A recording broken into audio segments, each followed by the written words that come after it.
Hello friends, मैं अंबिका कुमारी स्वागत करती हूँ आपके अपने चैनल पे। तो मॉडर्न हिस्ट्री को हम डिस्कस कर रहे हैं और लगातार मैं आपको एक एक टॉपिक पे प्रैक्टिस करवा रही हूँ। तो आपका एक भी टॉपिक यहाँ पे स्किप नहीं होगा। तो इसीलिए आप भी वीडियो को ज़रा सा भी स्किप मत कीजिएगा और कंप्लीट देखिएगा ताकि हर एक टॉपिक का आपका अच्छे से प्रैक्टिस हो सके। तो एक ये छोटी सी टॉपिक है जिसमें पंजाब और मैसूर के युद्ध से लेकर के यहाँ पे आपका जैसे आंग्ल मैसूर युद्ध आपका काफ़ी पूछा जाता है, किसने किसके साथ लड़ा, कौन जीता, कब क्या हुआ। तो वहाँ से क्वेश्चंस आपके काफ़ी बनते हैं। टीपू सुल्तान से या फिर रंजीत सिंह से आपके क्वेश्चंस बनते हैं यहाँ पे। तो ये सब जो टॉपिक है इसको लेकर के आज हम चलेंगे, ठीक है। तो देख लेते हैं जो भी क्वेश्चंस है इसका। अगर आप अभी तक मेरे चैनल पर नए हैं तो जल्दी से सब्सक्राइब कीजिए ताकि आपको मेरे सभी वीडियो सिस्टमैटिक वे में मिल सके और बेल आइकन को प्रेस कर दीजिएगा ताकि आपको मेरे हर वीडियो का नोटिफिकेशन सबसे पहले मिले। चलते हैं अपने क्वेश्चंस की तरफ। बहुत ही इंपॉर्टेंट पॉइंट है। इसके बाद जो मैं आपको कल करवाऊंगी वो है जितनी भी गवर्नर और वायसराय थे जितने भी, उससे रिलेटेड क्वेश्चन आपका बहुत ज़्यादा इंपॉर्टेंट है। तो राष्ट्रीय आंदोलन में आपका ये देखने को मिलता है पूरा। तो ये मैं आपको करवाऊंगी कल, ठीक है। आज हम देख लेते हैं पंजाब और मैसूर का युद्ध जो भी हुआ था, जितने भी चीज़ें हुई थी यहाँ पे, विश्व युद्ध इसी के टाइम पे हुआ था या जितनी भी चीज़ें हैं इसमें आज हम लगभग 20 से 25 क्वेश्चन इस पर हम चलेंगे लेके। तो छोटी सी वीडियो होगी, ज़रूर देखिएगा, बहुत ही इम्पॉर्टेंट है। एक भी यहाँ से एक क्वेश्चन आपका ज़रूर बन सकता है टीपू सुल्तान से। तो देख सकते हैं यहाँ पे जो है टॉपिक्स हैं आपको। चलते हैं इसके क्वेश्चंस की तरफ। तो ये हमारा पहला क्वेश्चन है यहाँ पे। आपको अगर वीडियो इन्फॉर्मेटिव लगती है तो वीडियो को लाइक कीजिए और चैनल को सब्सक्राइब कीजिए। साथियों के साथ ज़्यादा से ज़्यादा शेयर कीजिए, ठीक है। कम से कम 3 से 4 कॉन्टैक्ट ग्रुप में शेयर कीजिए ताकि हमारी वीडियो को और भी ज़्यादा दूर तक पहुँचाया जा सके और इसको आगे बढ़ाने की जिम्मेदारी आपकी है और मेरी जिम्मेदारी है आपकी परीक्षाओं को लेकर के आपकी तैयारी को बेहतर करना। तो प्रैक्टिस मैं आपको भरपूर करवाऊंगी। चलते हैं नेक्स्ट क्वेश्चन की तरफ। यहाँ पे रंजीत सिंह से क्वेश्चन है हमारा, बहुत ज़्यादा इंपॉर्टेंट है, काफ़ी बार पूछा जाता है। ये किस राज्य से में सम्मिलित थे? तो यहाँ पे श्रीनगर आपका राइट ऑप्शन हो जाएगा। देखिए इनकी कहानी को जानना ज़रूरी है, जहाँ से आपके क्वेश्चंस बन जाते हैं। तो इनके कहानी को हम जान लेते हैं पहले ताकि आपके और भी क्वेश्चंस इससे रिलेटेड बन सके, ठीक है। तो रंजीत सिंह का जन्म जो है 13 नवंबर 1780 को सुकरचकिया मिसल, ये ध्यान रखिए, सुकरचकिया आपका पूछा जाता है क्वेश्चन में, ठीक है। सुकरचकिया मिसल के मुखिया महासिंह के घर में हुआ। महाराजा रंजीत सिंह और अंग्रेजों के बीच, ये चीज़ आप ध्यान रखिए, 25 अप्रैल 1809 को अमृतसर की संधि हुई, ठीक है। संधि का तात्कालिक प्रभाव यह हुआ कि रंजीत सिंह का सतलज पार सिख राजाओं के ऊपर प्रभुत्व जमाने का जो स्वप्न था वो टूट जाता है। परंतु दूसरी ओर कनिंघम ने कहा कि रंजीत सिंह को पश्चिम दिशा में प्रसार करने की खुली छूट मिल गई है। उसने 1818 ईस्वी में मुल्तान, 1819 ईस्वी में कश्मीर और 1834 ईस्वी में पेशावर को जीत लिया। तो क्वेश्चन आपका पूछा जाता है कि किन किन जो देश या किन किन प्रदेश को रंजीत सिंह ने अपने जीता था और अमृतसर की संधि के दरमियान जो है कौन से पंजाब को इनको जो है मना हो जाता है वहाँ से कि आप सिख राजाओं पर प्रभुत्व नहीं जमा सकते इस संधि के द्वारा, ठीक है। तो किस किस का इन्होंने जो है यहाँ पे इनको जीत लेता है? तो मुल्तान को 1818 में, कश्मीर को 1819 में और 1834 में पेशावर को जीत लेता है, ठीक है। तो इसी में ये क्वेश्चन आपका आ गया कि कश्मीर के अंदर श्रीनगर आ गया और ये श्रीनगर से जुड़े हुए हैं। समझ में आया क्वेश्चन आपको? चलते हैं नेक्स्ट क्वेश्चन पे। देखिए नेक्स्ट क्वेश्चन इसी से रिलेटेड है और अब आप इसको आराम से कर पाएंगे। रंजीत सिंह का संबंध किस मिसल से था? तो अभी हमने देखा सुकरचकिया, यहाँ पे राइट ऑप्शन नंबर डी। तो सभी क्वेश्चंस के हल भी आप बहुत आसानी से कर पाएंगे और आपको पता भी नहीं चलेगा कि कब आपको क्वेश्चंस याद हो गए।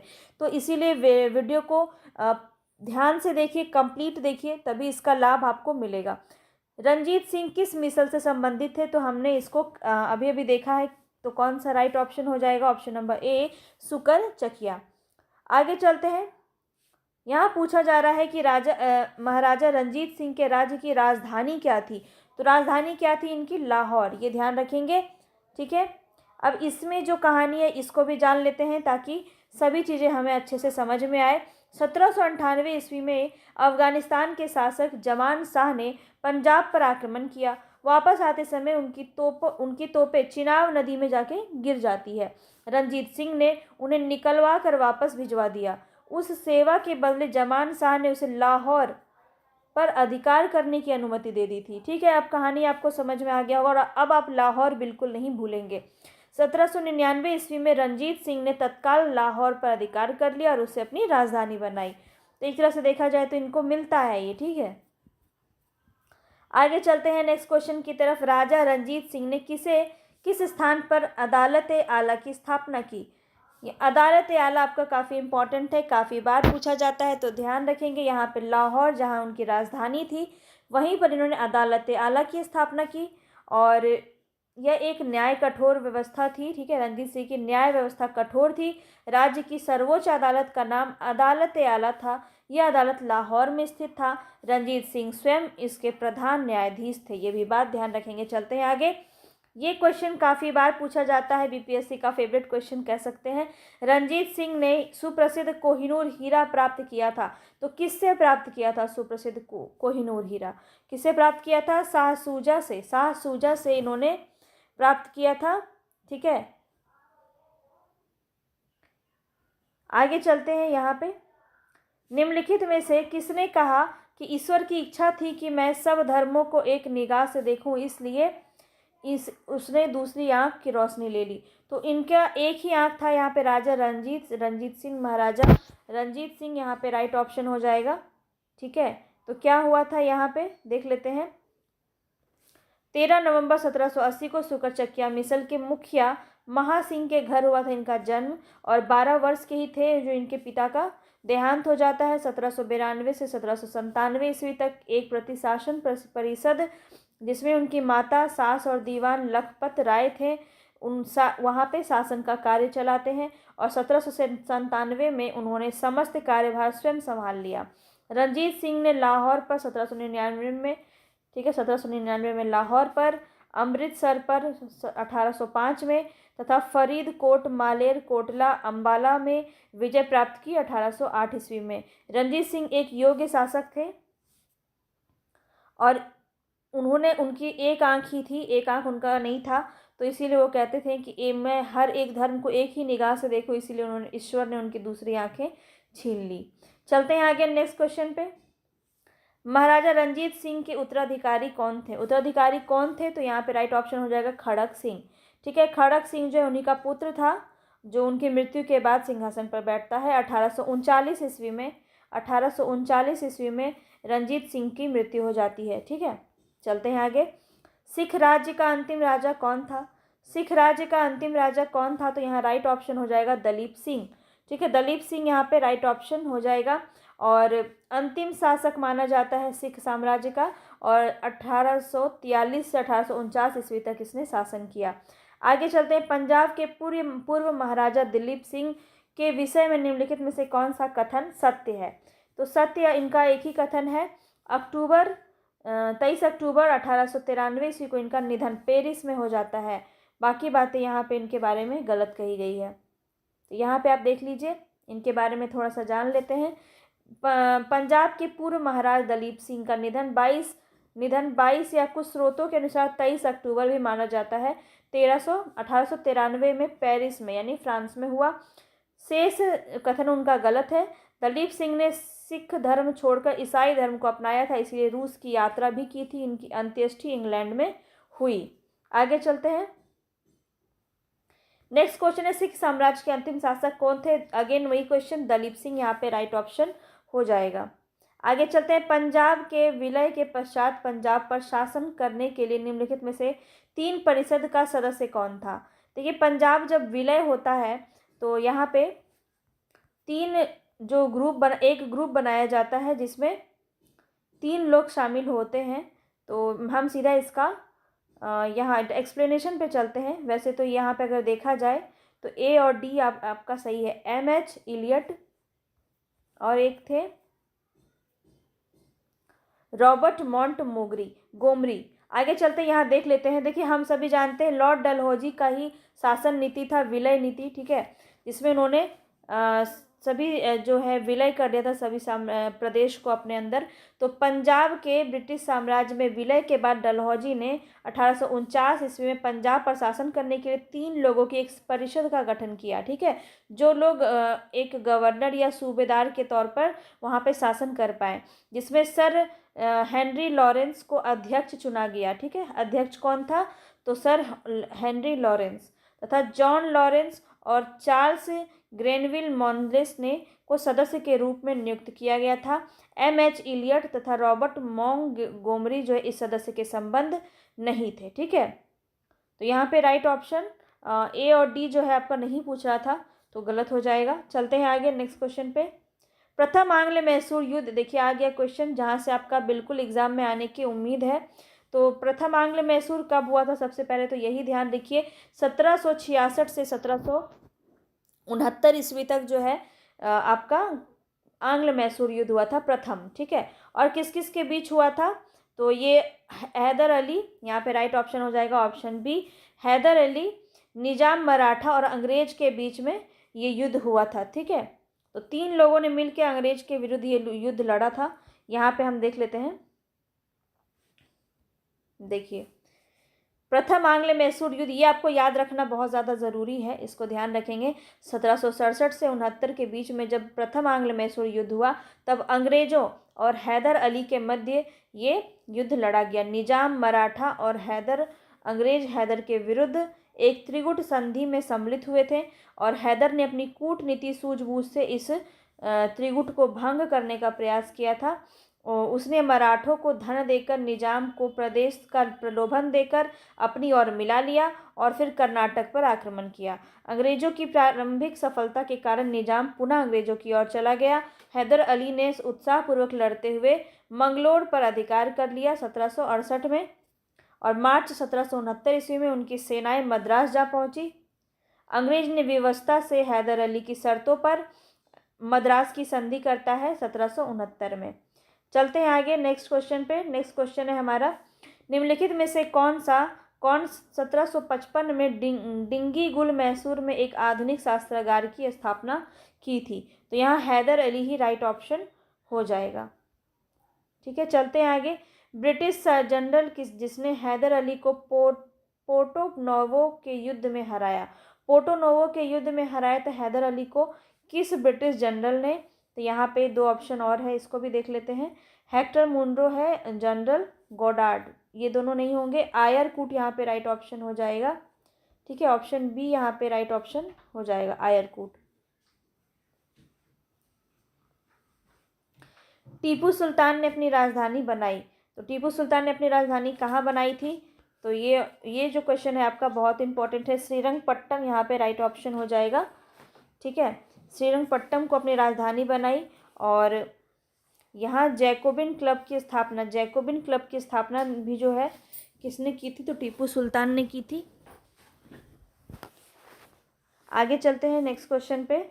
नेक्स्ट क्वेश्चन है, निम्नलिखित भारतीय शासकों में से कौन था जिसने विदेशों में आधुनिक पद्धति से दूतावास स्थापित किए थे? तो कौन था? तो टीपू सुल्तान यहाँ पे राइट ऑप्शन हो जाएगा, ठीक है। चलते हैं आगे। टीपू सुल्तान ने ब्रिटिश सेना को 1780 ईस्वी में हराया था, वो कहाँ पे था? तो पोलीलुर में हराया था, ठीक है। चौथा जो होता है, चौथा नंबर का जब आंग्ल युद्ध होता है उसमें जो है टीपू सुल्तान की मृत्यु हो जाती है, ठीक है। तो यहाँ पे देख लीजिए, हैदर अली एवं टीपू सुल्तान ने मराठों तथा निजाम के साथ एक समझौता कर लिया तथा फ्रांसीसी सहायता का वचन ले लिया और कर्नाटक पर जुलाई 1780 ईस्वी में आक्रमण करके अरकाट पर अधिकार कर लिया। तत्पश्चात टीपू ने हेक्टर मुनरो की सेना को पोलीलुर नामक स्थान पर हरा दिया। आगे चलते हैं। अंग्रेजों ने श्रीरंगपट्टम की संधि किसके साथ की थी? तो किसके साथ की थी? टीपू सुल्तान। ऑप्शन यहाँ पे सी आपका सही हो जाएगा। आगे चलते हैं नेक्स्ट क्वेश्चन पे। नेक्स्ट क्वेश्चन पूछ रहा है, टीपू सुल्तान अंग्रेजों के साथ युद्ध में कब मारा गया? तो कब मारा जाता है? 1799 ईस्वी में चतुर्थ यानी कि फोर्थ आंग्ल मैसूर युद्ध जो होता है, आंग्ल मैसूर युद्ध, उसमें वो हारा जाता है, मतलब मारा जाता है। ठीक है, चलते हैं आगे। नेक्स्ट क्वेश्चन है, देखिए आपको यहाँ पे सुमेलित करना है। इसमें बताना है कौन सा सुमेलित है, मतलब कौन सा सही है। तो प्रथम आंग्ल मैसूर युद्ध में हैदर अली पराजित हुआ था, ये भी गलत है, जीत गया था। द्वितीय आंग्ल मैसूर युद्ध, हैदर अली ने अंग्रेजों को पराजित किया। देखिए यहाँ पे मंगलोर की संधि होती है और उसके द्वारा इसको संधि से समझौता किया जाता है। तृतीय आंग्ल युद्ध भी, ये भी गलत है। तृतीय आंग्ल युद्ध जो होता है उसमें टीपू सुल्तान युद्ध जीत जाता है, बिल्कुल भी नहीं, यहाँ पे टीपू सुल्तान की पराजय हो जाती है। ठीक है, और चौथा आंग्ल मैसूर युद्ध में टीपू पराजित होता है और युद्ध के उनकी मृत्यु हो जाती है, बिल्कुल। फोर्थ ऑप्शन आपका बिल्कुल सही है, डी ऑप्शन। ठीक है, किस आंग्ल मैसूर, ये आपका काफ़ी इंपॉर्टेंट है, इसको मैं ऐसा कर देती हूँ, आप इसका स्क्रीनशॉट ले सकते हैं। ठीक है, आप इसका चाहे तो स्क्रीनशॉट ले लीजिए। ठीक है, अब मैं आपको इसमें बता देती हूँ कि क्या क्या इम्पोर्टेंट है इसमें। प्रथम आंग्ल मैसूर युद्ध में, डेट याद रखिए 1767 से 69, और इसमें गवर्नर कौन था, वेरेलस था, और मद्रास की संधि होती है। ठीक है, इस युद्ध के परिणाम स्वरूप 1769 में। और द्वितीय आंग्ल मैसूर युद्ध 1780 से 84, और वॉरेन हेस्टिंग इस समय जो है गवर्नर जनरल रहता है, और यह युद्ध 1784 में मंगलोर की संधि के द्वारा समाप्त होता है। तीसरा जो आंग्ल मैसूर युद्ध हुआ है, तीसरा आंग्ल मैसूर युद्ध में लॉर्ड कॉर्नवालिस उस समय गवर्नर जनरल था 1790 से 92 के बीच में, और टीपू सुल्तान जो है इसमें हार जाते हैं। ठीक है, और श्रीरंगपट्टम की संधि द्वारा ये समाप्त होता है, इसको भी ध्यान रखेंगे। और चौथा जो है यहाँ पे, चौथे में तो टीपू सुल्तान की मृत्यु हो जाती है 1799 ईस्वी में, और इस दौरान जो लॉर्ड वेलेस्ली है ये उस समय गवर्नर हुआ करता था, और 4 जनवरी 1799 में अंग्रेज सेना श्रीरंगपट्टम के दुर्ग को जीत लेता है और टीपू सुल्तान वीरगति को प्राप्त करते हैं। तो ये जो चारों आंग्ल मैसूर युद्ध है इसको आप ध्यान रखिए, यहाँ से क्वेश्चन आपका डेफिनेटली पूछा जाता है। और यहाँ पे देख लेते हैं, यहाँ पे देखिए सुमेलित करना है, बहुत ही इंपॉर्टेंट है ये क्वेश्चन। देखिए इस तरह के क्वेश्चन डेफिनेटली आपके बन सकते हैं एग्जाम में। तो यहाँ पे इलाहाबाद की संधि देख लीजिए 1765 ईस्वी में हुई थी। ठीक है, और मंगलोर की संधि देखा जाए तो 1784 ईस्वी में, सालबाई की संधि जो है 1782 में, और मद्रास की संधि जो हुई थी 1769 ईस्वी में। तो इस तरह से आप इसको ध्यान रखेंगे। ठीक है, चलते हैं आगे। बेगम समरू ने एक अति प्रसिद्ध चर्च का निर्माण किया था, बताना है कि कहाँ पे किया था। तो सरधना में किया था, सरधना यहाँ पे राइट ऑप्शन हो जाएगा। बेगम समरू 1750 से 1836 इनका समय माना जाता है, और एक अति प्रसिद्ध चर्च का निर्माण जो है मेरठ के निकट सरधना में इन्होंने करवाया था। चलते हैं आगे नेक्स्ट क्वेश्चन पे। नेक्स्ट क्वेश्चन पूछ रहा है यहाँ पे, कौन सा कथन यहाँ पे सही नहीं है। तो इसका कथन हम देख लेते हैं। पहला है, अली मर्दान खान ने बंगाल में राजस्व कृषि पद्धति का प्रारंभ किया। तो बिल्कुल गलत, पहला ही क्वेश्चन आपका गलत हो गया। तो यही ऑप्शन आपका सही है, ऑप्शन ए ही आपका सही है। यहाँ पे कैसे, तो यहाँ पे जो है अली मर्दान खान को नहीं जाता है इसका श्रेय जाता है मुर्शिद कुली खान को। ठीक है, मुर्शिद कुली खान को जाता है इसका श्रेय। मुर्शिद कुली खान जो था बंगाल का, अगर देखा जाए तो अंतिम गवर्नर, और राजस्व कृषि पद्धति इन्होंने ही प्रारंभ की थी, मुर्शिद कुली खान ने। ठीक है, तो यहाँ पे अली मर्दान खान दिया हुआ है, इसीलिए ये ऑप्शन ही आपका गलत है। बाकी भी देख लीजिए, ध्यान रखेंगे, कथन यहाँ से कहीं से भी पूछा जा सकता है। महाराजा रंजीत सिंह ने लाहौर में तोपों के निर्माण के लिए आधुनिक ढलाई खाने की स्थापना की, बिल्कुल सही कथन है ये। और आमेर में सवाई जयसिंह ने यूक्लिड के रेखा गणित के तत्वों का संस्कृत में अनुवाद किया, ये भी आपका सही है। मैसूर में टीपू सुल्तान ने श्रृंगेरी मंदिर के देवी शारदा की मूर्ति के निर्माण के लिए धन दिया था, ये भी आपका बिल्कुल सही है। चलते हैं आगे नेक्स्ट क्वेश्चन, और आज का अंतिम क्वेश्चन है ये। आज का अंतिम क्वेश्चन है, काफ़ी इंपॉर्टेंट है, इसमें ध्यान देंगे। तो देख लेते हैं यहाँ पे कौन सा कथन सही है। पानीपत के तृतीय युद्ध में अहमद शाह अब्दाली ने इब्राहिम लोदी को पराजित किया। इब्राहिम लोदी कहाँ से आ गया यहाँ, तो पहला क्वेश्चन तो आपका गलत है।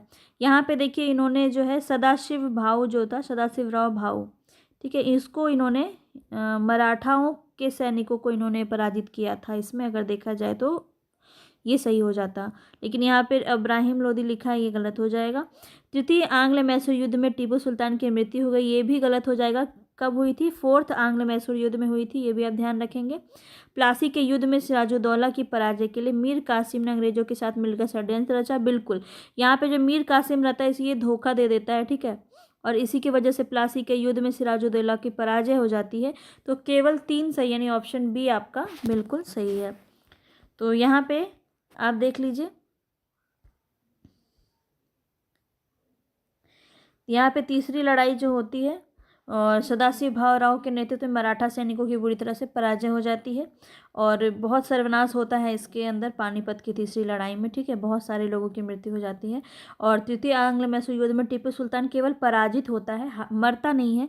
मृत्यु जो है उनकी 4th नंबर पे होती है जब चौथा आंग्ल मैसूर युद्ध होता है 1799 में, ध्यान रखेंगे, ठीक है। और मीर जाफ़र अंग्रेज के साथ मिल के सिराजुद्दौला को धोखा दे देता है और इस तरह से पानीपत की तीसरी लड़ाई में वो हार जाता है। तो ये थी इसकी पूरी कहानी। तो उम्मीद है कि आपको समझ में आई होगी। कल का सेशन एकदम हिस्टोरिकल होने वाला है, क्योंकि कल जो है हम पूरा गवर्नर और वायसराय से लेकर क्वेश्चन करेंगे। काफ़ी इंपॉर्टेंट रहेगा कल का सेशन, तो बिल्कुल भी मिस ना करें, स्किप ना करें और वीडियो पर बने रहें। पसंद आया, इन्फॉर्मेटिव लगा तो लाइक ज़रूर कीजिएगा और सब्सक्राइब कर लीजिएगा ताकि मेरे लेटेस्ट वीडियो आपको मिलते रहें। मिलते हैं नेक्स्ट टॉपिक पे, तब तक के लिए धन्यवाद।